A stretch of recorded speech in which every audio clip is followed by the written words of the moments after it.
Hollow Knight has many strengths in its core game design: exploration, world building, lore, art style, etc. But the area that it succeeds in the most is the combat. Combat starts off very simple with just jumps and nail swings. But as the game progresses, you start to integrate the dash, double jump, nail arts, and spells, which all take a level of mastery. This video will detail advanced ways to use these techniques.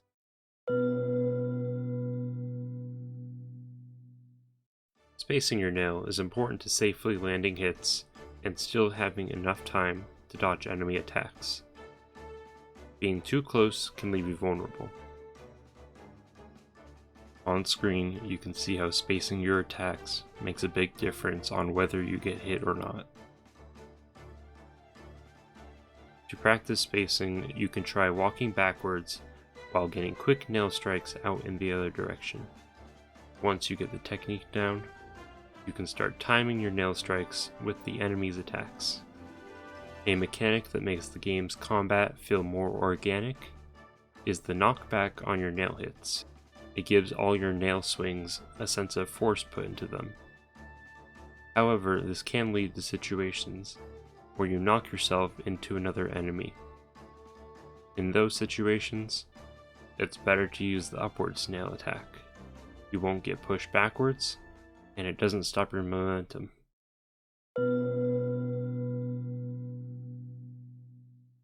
In Hollow Knight, there are two ways to input spells. You can either tap the focus button or press the quick cast button. These two methods are nearly identical to one another. The only difference is how the game reads the inputs. When using the focus button, the game checks to see if you are holding or releasing the button. Holding it will heal, releasing it will perform a spell. Since the game has to wait to see if you hold or release the button, it takes a little longer over using the quick cast button. Quick cast only checks for a press and doesn't worry about releasing it, which makes it the faster and better option to use in combat. Descending Dark is one of the more useful spells due to it having 0.4 seconds of invincibility. This means the knight has two invincibility options, being the Shadow Dash and Descending Dark. The Shadow Dash has limits such as needing to travel a certain distance, and the cooldown timer. Having the second option of Descending Dark makes it a good backup if you have the soul, along with not needing to move from your current position. It also has some different properties whether you are performing it grounded or in midair. Using the spell Grounded makes the knight pop up from the ground a little bit. A side effect of this is your hurt box will move up and may hit enemies above you if they are close enough. To get around this, you can start your dive when in midair. The most practical way is to tap the jump button quickly to do a short hop, then do the dive. The knight won't get popped up anymore, making this a safer option. Once you have mastered using both your nail and spells, it's important to use them together. Without charms, the nail has a small cooldown which prevents players from mashing the attack button for easy damage. In between this cooldown, using spells will increase your damage output significantly. Speedrunners use this tactic often to dispatch of enemies and bosses hastily, but it's also useful when playing the game normally. Using this with a mid-air nail swing, furthermore, will let you stall in the air when you perform either Shade Soul or Abyss Shriek. When inputting this, it is important to not buffer your inputs. Instead, you need to time them.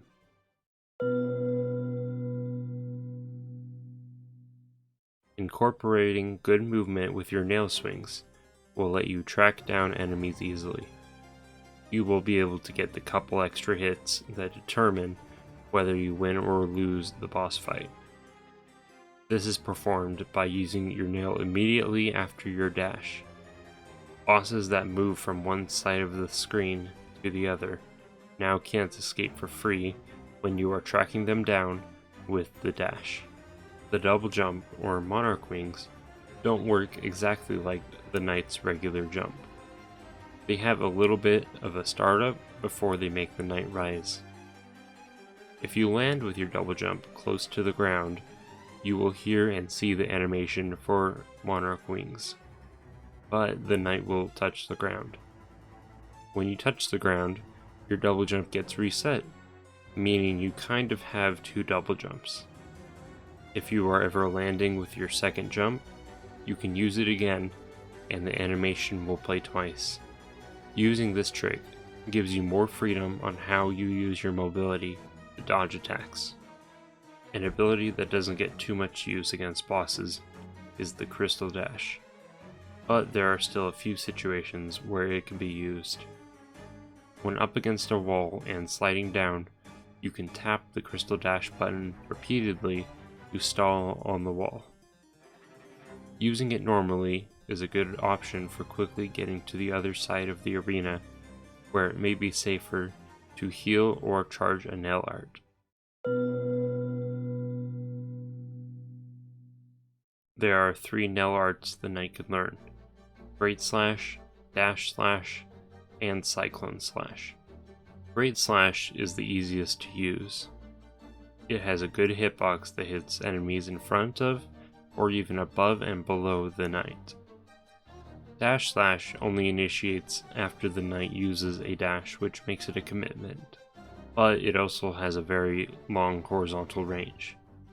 Both of these nail arts do 2.5 times the damage of the nail, which is handy when you have time to charge these up. Cyclone Slash is the most complicated and hardest to use out of the nail arts. When holding up or down on the control stick and releasing the nail art charge, you will perform the attack.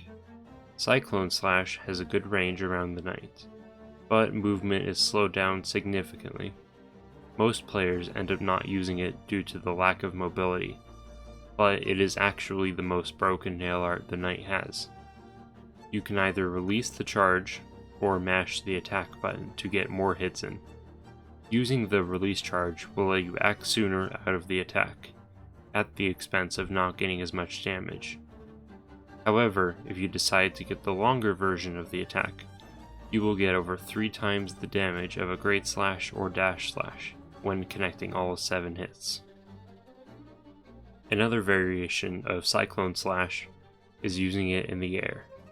When falling with Cyclone Slash, you can fall quickly to the ground by releasing the charge, but if you mash the attack button, you will stall in the air and slowly float down.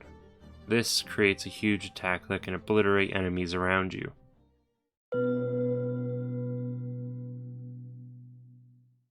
The Dream Nail is primarily a lore and game progression mechanic, but it has some combat usages. When dream nailing an enemy, you will gain enough soul for 1 heal or spell, and the amount of soul you get can be increased by the Dream Wielder charm. Dream nailing slower and more predictable enemies is useful, especially in the Pantheons, when health and soul management is important. The major windows where you can dream nail is before and after a boss fight. Bosses are also easy to dream nail when they are staggered. If there are any normal enemies in the boss fight, they can be dream nailed as well. Humorously, you can dream nail False Knight and Fail Champion an infinite amount of times by stun locking them. When they are staggered, bouncing on their armor will keep them down. Then just dream nail them and heal while bouncing on their armor every other time. And with that, I hope these tips help you out on completing the Pantheons in GodHome. Completing all the Pantheons is a hard challenge that will test your skill, but with practice and patience, you'll be able to complete them. Maybe you'll even want to do all the bindings at the same time, if you just can't get enough of this game. But with that, thank you for watching this video.